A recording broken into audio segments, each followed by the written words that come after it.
Hello students, कैसे हैं आप सभी।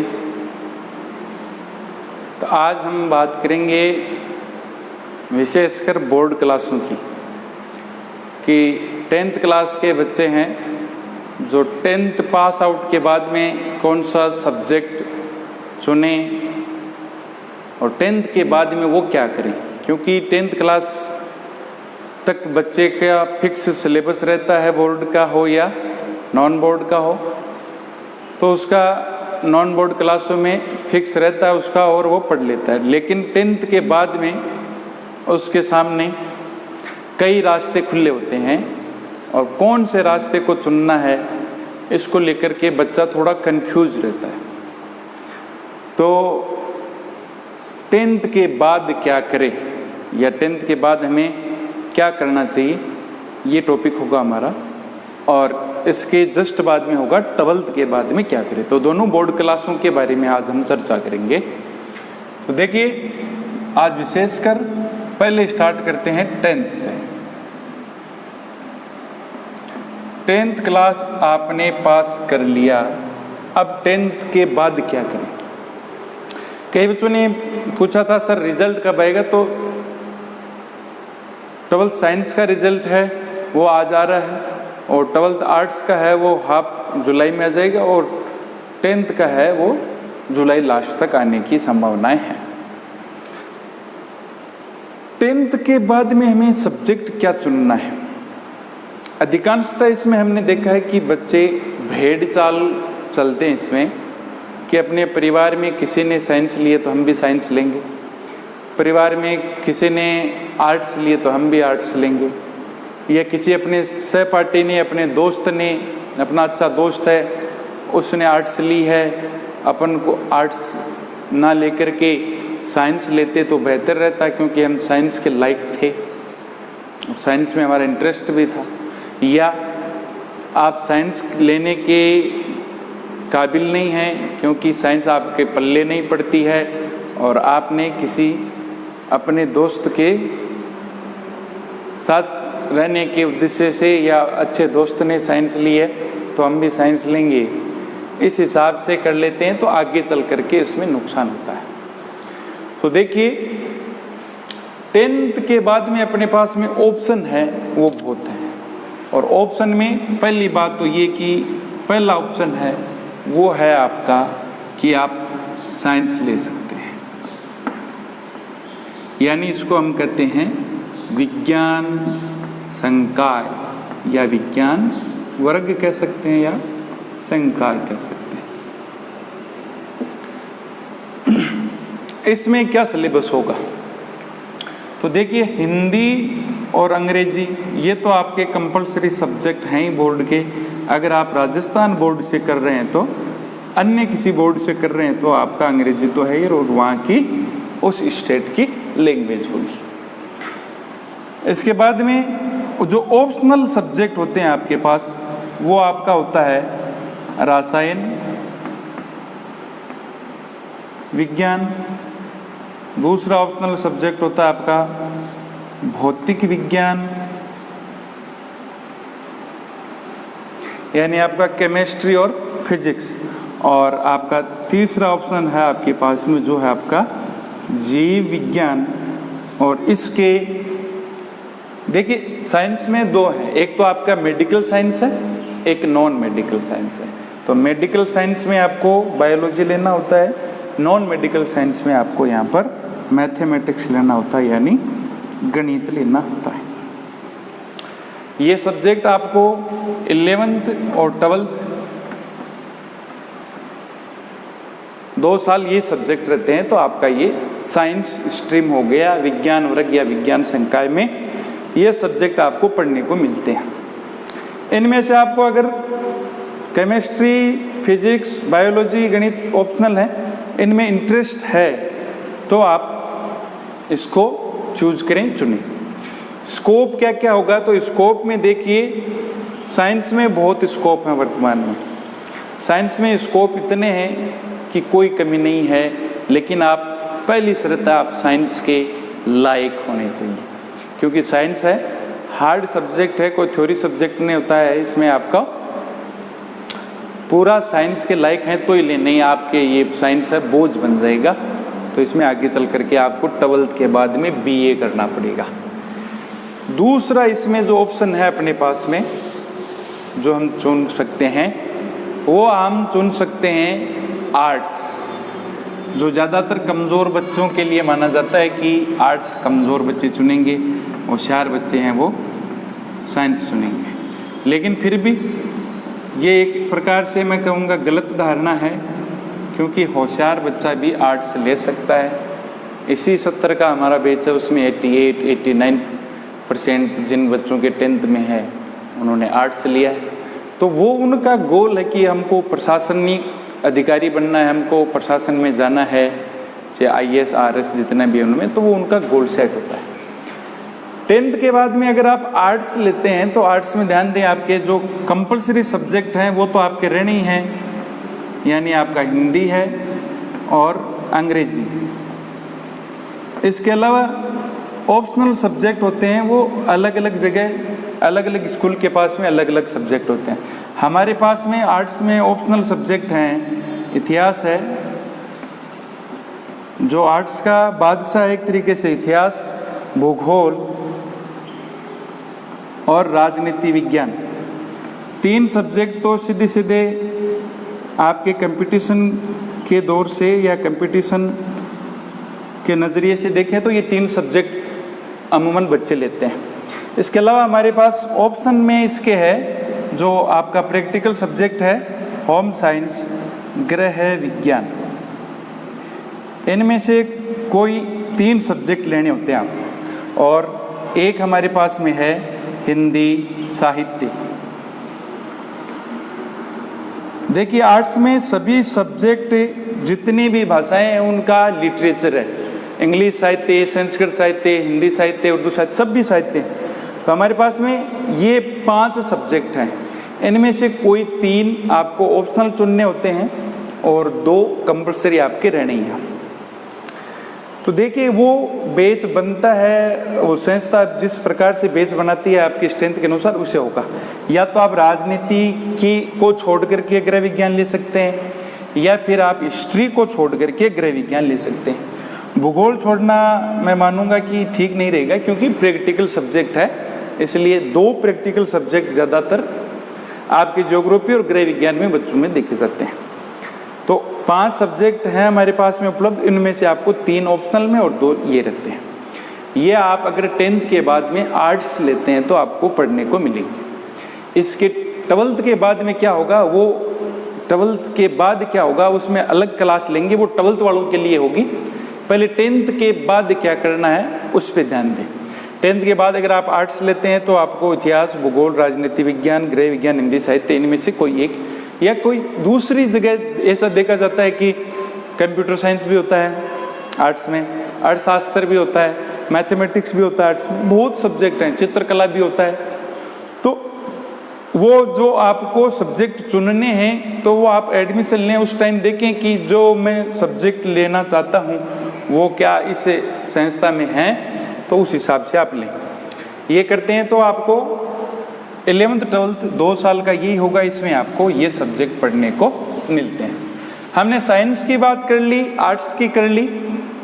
तीसरा जो इसमें ऑप्शन है आपके पास में, वो ऑप्शन है आपके पास में कॉमर्स, यानी वाणिज्य वर्ग या वाणिज्य संकाय। और वाणिज्य संकाय में वर्तमान में वैसे कम लेते हैं बच्चे, इसमें इंटरेस्टेड कम हैं।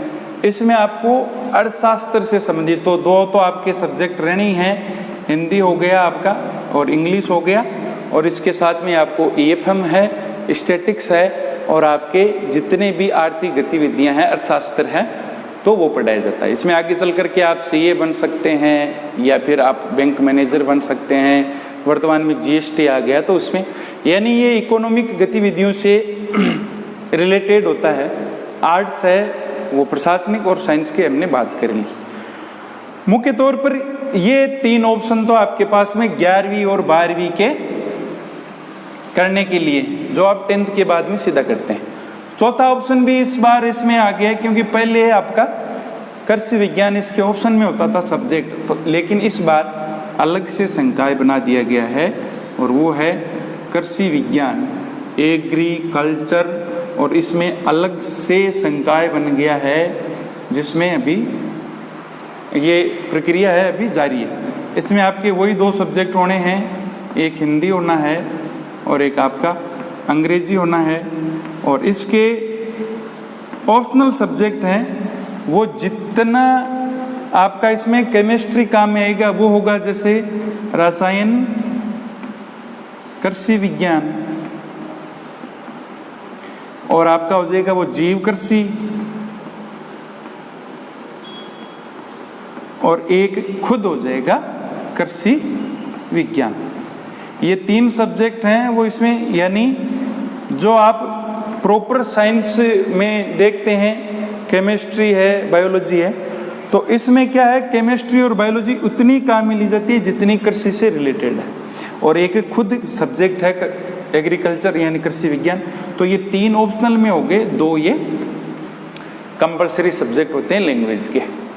वैसे देखा जाए तो जो बच्चा आर्ट्स नहीं लेना चाहता है, साइंस भी जिसको हार्ड लग रही है, तो उसके लिए कृषि विज्ञान अच्छा ऑप्शन है और इसमें अच्छा स्कोप भी है। इसमें 11th 12th करने के बाद में क्या स्कोप होता है, क्या क्या कर सकते हैं, वो हम जो 12th के बाद क्या करें उस क्लास में बात करेंगे। तो इसमें देखिए 4 ऑप्शन थे आपके पास में, या तो आप साइंस ले सकते हैं, या आप आर्ट्स ले सकते हैं, या आप कॉमर्स ले सकते हैं, या आप एग्रीकल्चर ले सकते हैं। आप 11th 12th करना ही नहीं चाहते तो क्या करें, तो आप 10th के बाद में सीधा कर सकते हैं ITI, या आप इसमें कर सकते हैं पॉलिटेक्निक। इंजीनियरिंग सीधा 10th के बाद में होता है, ITI सीधा 10th के बाद में होता है। तो ये 2 आप सीधे डिग्री कोर्स कर सकते हैं। रही बात ITI की करें तो ITI में ध्यान देना, ये 2 वर्ष का कोर्स होता है और इसमें अलग अलग ट्रेड होती हैं, लेकिन हमारे पास में इसमें इलेक्ट्रीशियन का कोर्स है। अगर आप 2 वर्ष का ITI का इलेक्ट्रीशियन का कोर्स करते हैं तो उसके बाद में आपको केवल एक इंग्लिश का पेपर देना होता है। अगर आप ये 2 वर्ष का सेमेस्टर वाइज डिप्लोमा पास कर लेते हैं और इसके साथ में ही आप अगर इंग्लिश का जो पेपर है वो इसमें पास कर लेते हैं, तो जितने प्रतिशत आते हैं उतने प्रतिशत के साथ में आपको science math, 12th science math के समकक्ष समझा जाएगा। यानी जो बच्चा 10th के बाद में 2 वर्षीय ITI डिप्लोमा किया हुआ होता है उसको 12th साइंस के डिग्री के समकक्ष समझा जाता है। तो इसमें ये भी आपके पास में स्कोप है कि कोई आप इसमें ITI यानी आप हाथ का काम सीख सकते हैं। अलग 2 प्लस पॉइंट हो गए, आप 12th पास भी हैं वो भी साइंस से, और आपके पास में एक अलग से डिग्री भी है जो ITI के यानी बहुत से आपके रोजगार का साधन हो सकता है। जैसे बिजली बोर्ड में है, रोडवेज में है, परिवहन विभाग में, जैसे रिफाइनरी में है, वाटर बॉक्स में है। आप खुद का काम भी कर सकते हैं, फिटर, ये आपकी फिटिंग वगैरह बिजली वगैरह, ये किसी प्राइवेट लिमिटेड कंपनी में है।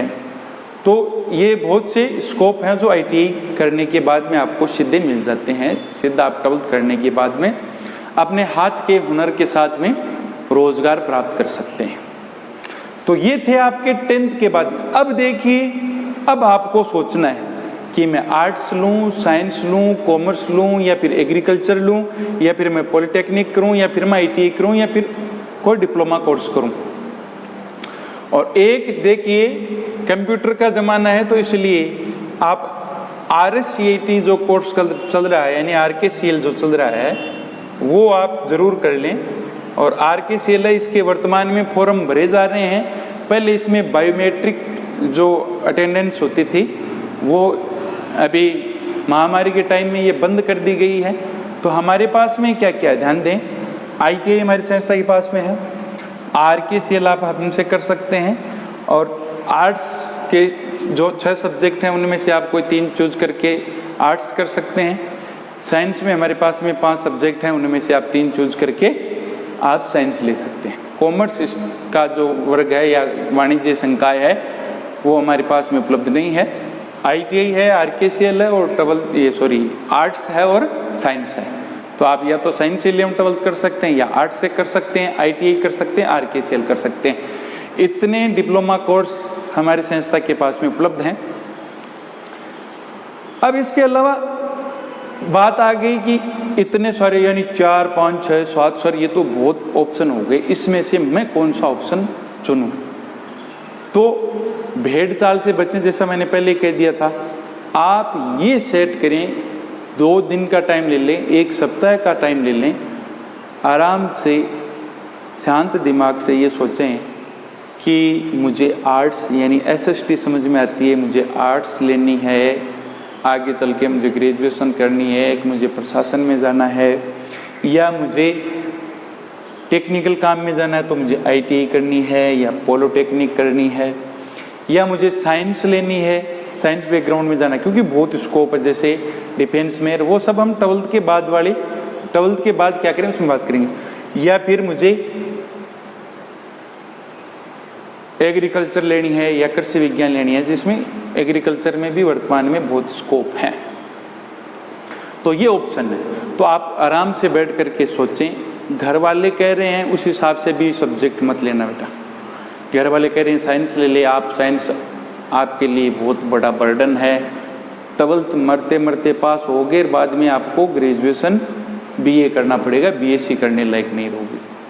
तो आप खुद का इंटरेस्ट किस में है, और आप खुद क्या सोचते हैं कि मुझे ये करने के बाद में ये काम करने में इंटरेस्ट आएगा। जैसे आर्ट्स के बैकग्राउंड में आप प्रशासन में जा सकते हैं, सभी प्रकार की नौकरियों में जा सकते हैं जो आपके बेल्ट की और नॉन बेल्ट की हैं, डिफेंस और नॉन डिफेंस की हैं, सिविल और डिफेंस की, या फिर आप ITI। और ये तो है ही, ये कोर्स तो सभी को कर लेना चाहिए, क्योंकि सामान्य कंप्यूटर नॉलेज के लिए तो ये, इनमें से आपको किसी भी कोर्स में अगर 10th के बाद में ज्वाइन करना है या अभी RKCL करना है, तो आप हमारी संस्था के कॉन्टैक्ट नंबर पे कॉन्टैक्ट करके एडमिशन ले सकते हैं। कोई भी बात आपको अगर ठीक से समझ में नहीं आई है, अगर आप काउंसलिंग करवाना चाहते हैं काउंसलर के तौर पे, तो हमारी संस्था के आप नंबर पे फ़ोन करके आप अपनी काउंसलिंग कर सकते हैं। हमारे काउंसलर आपको 24 घंटे आपके लिए उपलब्ध रहेंगे और आपको गाइड करेंगे कि आपको क्या करना चाहिए। अगली क्लास में हम बात करेंगे 12th के बाद क्या करें, तो वो क्लास भी आप देखें ताकि आपको इससे आगे वाली बात समझ में आ जाएगी। अगर मैं साइंस लेता हूँ तो 12th के बाद क्या कर सकता हूँ, आर्ट्स लेता हूँ तो 12th के बाद क्या कर सकता हूँ। 12th क्लास के बच्चे भी इस वीडियो को पूरा देखें, क्योंकि आप सीनियर बच्चे हो गए हैं, तो सीनियरिटी के आधार पे आपको ध्यान होना चाहिए, क्योंकि आपके ही परिवार में, रिश्तेदारी में आपसे कोई पूछ ले कि बच्चे ने 10th पास की है, बता बेटा क्या करवाएं। तो ज़्यादा से ज़्यादा शेयर करें, सब्सक्राइब करें। ज़्यादा से ज़्यादा आप शेयर सब्सक्राइब करेंगे तो हम आपसे लाइव बात कर सकेंगे। आज के लिए इतना ही, धन्यवाद।